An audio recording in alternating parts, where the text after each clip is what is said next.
सात संगत जी, प्यार से कहना जी, धन निरंकार जी। सात संगत जी, परमात्मा की भक्ति करना तो सभी चाहते हैं, करते भी हैं। सात संगत जी, पूरे सावन में इतनी धूमधाम से भक्ति हुई, अखंड दीप जले, सोमवार का व्रत। सात संगत जी, सावन एक नहीं 2 महीने का हो गया, फिर भी लोग भक्ति से संतुष्ट नहीं हुए। सात संगत जी, 2 महीने सावन में भक्ति खूब हुई, पर सात संगत जी भाव तो वही का वही रह गया। भाव तो जो पहले था वही रह गया। हमने तो बहुत तपस्या किया, बहुत उपवास किया। सात संगत जी, कितने लोग तो ये सावन के महीने भर ये जो है कहते हैं कि हम लोग अंडा या ऐसा कुछ मीट मछली नहीं खाते, फिर सावन के बाद खाएंगे। सात संगत जी, ये भक्त कैसा भक्त है? केवल सावन के महीने तक ही भगवान की भक्ति करता है। सात संगत जी, ये कौन सा महीना, कैसा महीना है? क्या भगवान के लिए भी कोई प्रमाणित महीना है कि इस महीने में भगवान को निराहार रह करके, शाकाहार रह करके भक्ति भजन की जाएगी? सात संगत जी, सच तो ये है कि ये हम अपनी मर्जी से जो कुछ भी कर सकते हैं। पूरे अगर देखिए, एक महीने में एक सोमवार, हफ्ते में एक सोमवार को जब हम व्रत रखते हैं तो कहते हैं कि हमको ये सब मीट मछली नहीं खाना चाहिए। क्यों? क्या भगवान ने कभी मना किया है कि ये सब मत खाइए? और क्यों नहीं खाएंगे?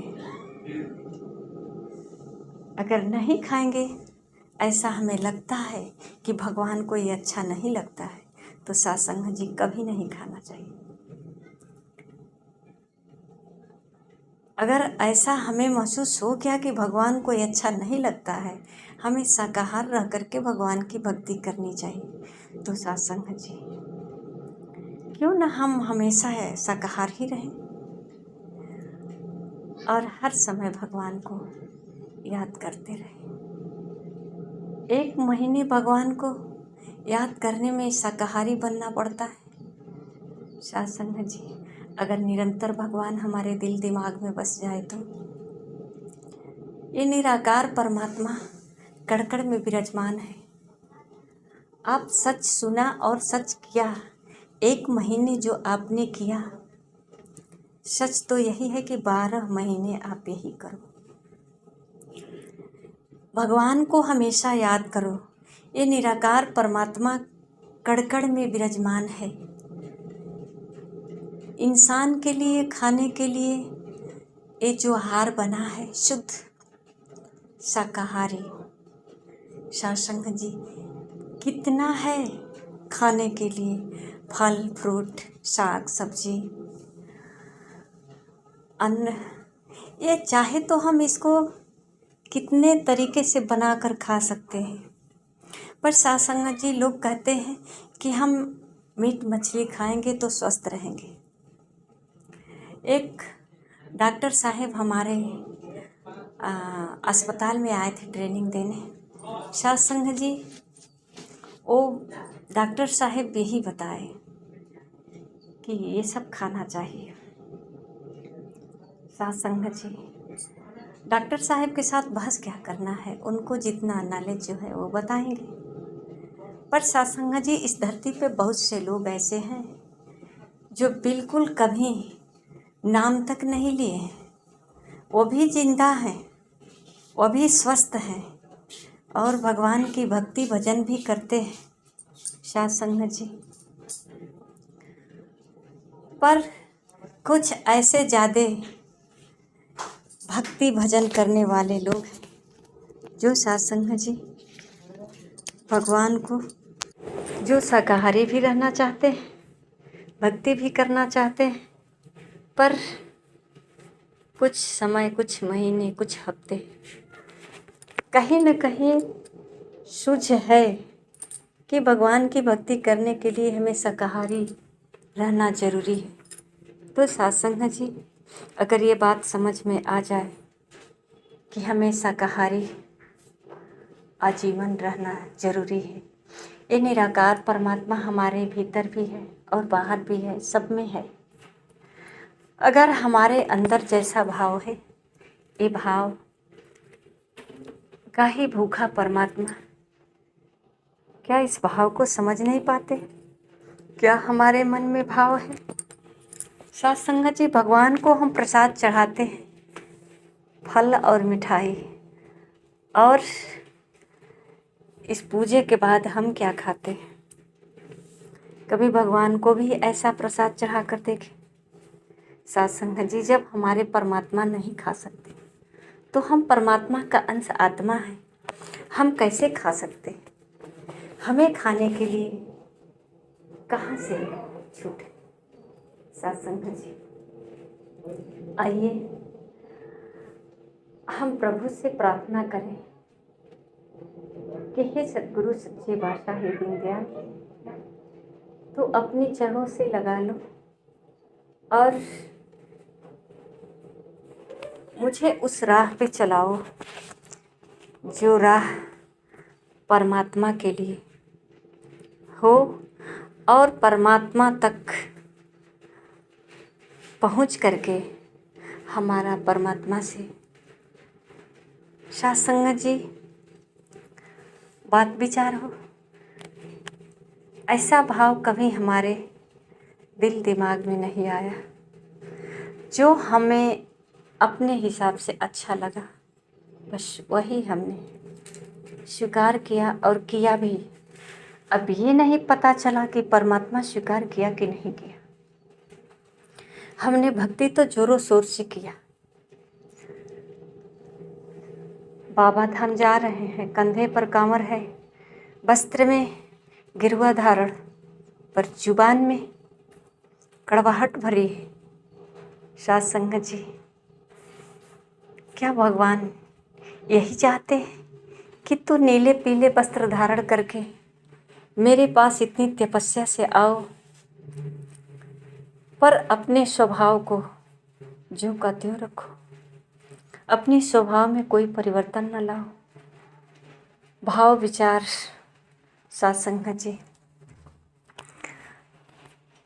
परमात्मा कहते हैं कि जो हमारे पास आकर के जो मांगता है उसे वो मिलता है।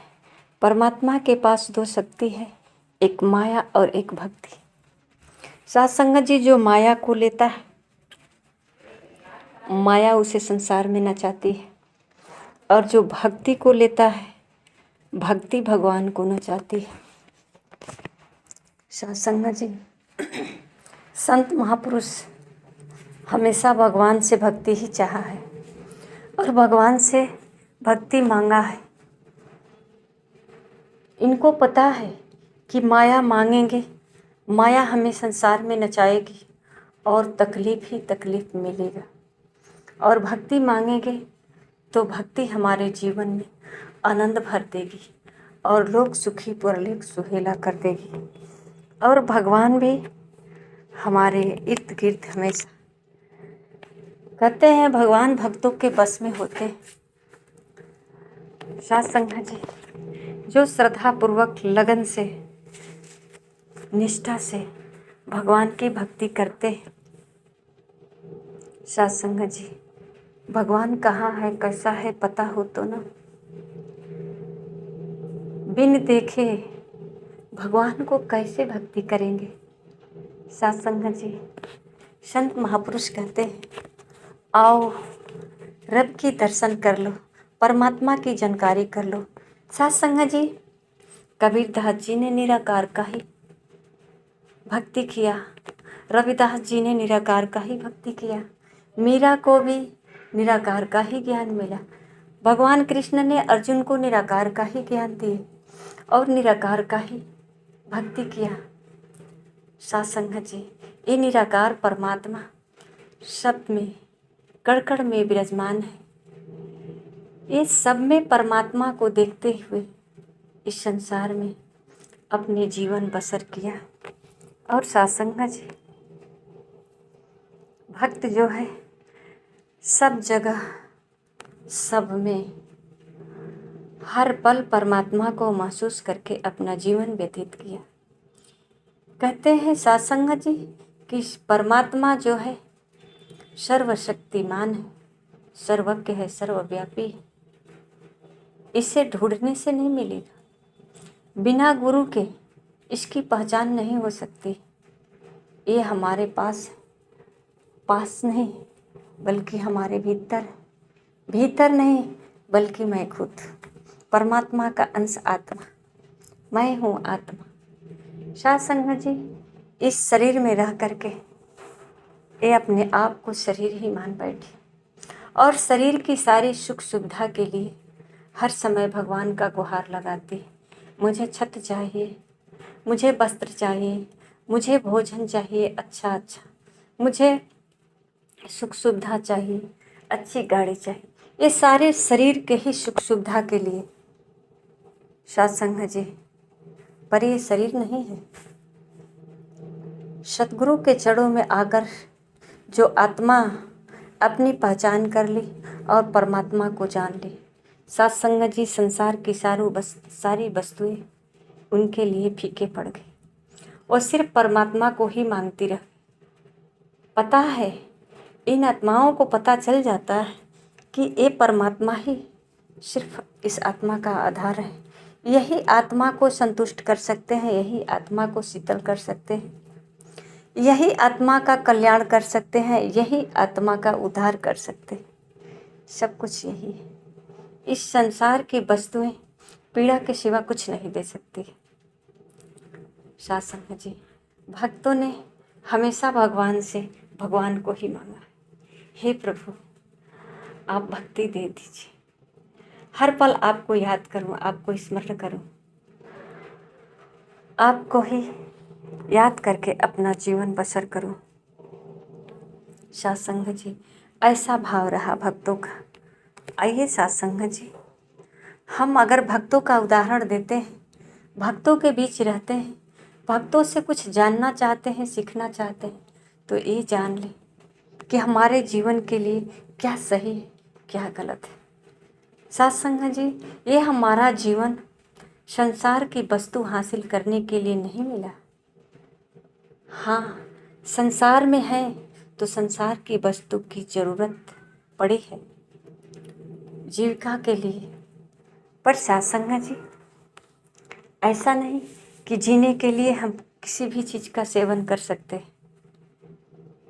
क्या सही है, क्या गलत है, इसका भी विचार हम कर सकते हैं। हमें सोचने समझने की शक्ति है। परमात्मा की बहुत बड़ी कृपा है, जिसे कहा जाता है कि बड़े भाग्य मनुष्य तन पावा। ये महापुरुषों का कथन है कि बड़े भाग्य से मनुष्य का जन्म मिला है। और सत्संग जी, सौभाग्य तो वो है जो जिसके जीवन में गुरु मिला है। और सत्संग जी, गुरु के चरणों में आकर के अपने जीवन का रहस्य का पता पूछ लिया, जान लिया, कैसे इस जीवन को व्यतीत करेंगे, गुरु से जानकारी हासिल कर ली। कैसे ये जीवन का उद्धार करेंगे, गुरु से जानकारी हासिल कर लिया और सत्संग जी अपना जीवन व्यतीत किया। हर पल परमात्मा को अपने आसपास रोम रोम में महसूस करके अपने जीवन को सफल बनाए, आत्मा का कल्याण किया। सत्संग जी, इतना ही नहीं, अपने मानव जीवन होने का उद्देश्य पूरा किया, अपनी मानवता को कायम रखा।